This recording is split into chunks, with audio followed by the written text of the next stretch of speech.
So recently I saw a thing about Gump Worsley. Gump Worsley was a goalie for the Minnesota North Stars back when I was a kid, and he was the last uh, goalie in the National Hockey League to not wear a mask. And they quoted him as saying something about when the league, the NHL, was talking about requiring goalies to wear masks, and this was long before they even required players to wear helmets. But he said basically something to the effect of, if they require goalies to wear masks, it's going to ruin the game of hockey.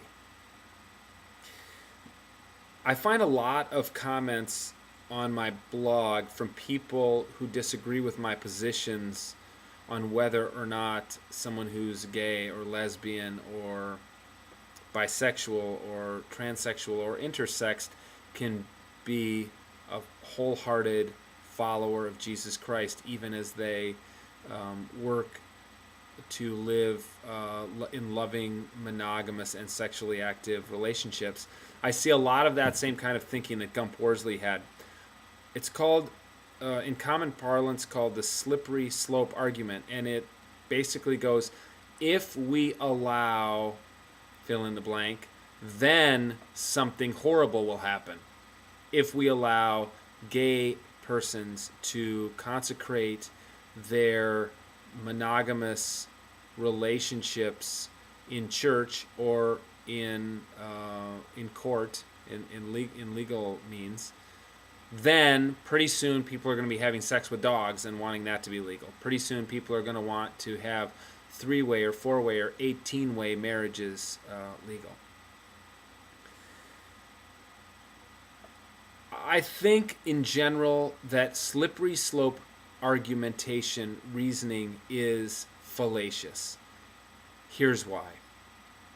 Everything we do is on the slippery slope.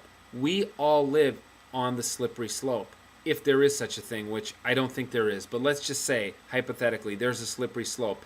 If you allow one thing that is more liberative in practice, then that will lead to more and more libertine practices until basically it's total chaos and pandemonium and anything happens and nobody can say anything.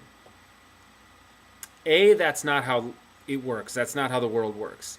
And B, we all make those choices every day. We all make relative choices on what we think is appropriate and what we think isn't.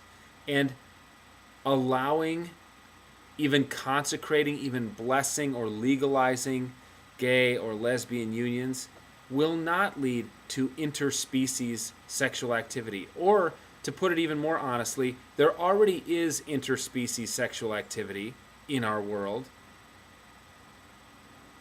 But we will not be consecrating that or be inevitably bound to consecrate that because we consecrate some other kind of union. Everything we do as a society, all the choices that we make are ad hoc, pragmatic decisions, especially because we live in a democracy, ones that we think work within the democracy to which we've submitted ourselves. There's no slippery slope, people. One thing that is more liberative for people does not necessarily lead to some future completely libertine practice where chaos will rule. It doesn't work like that.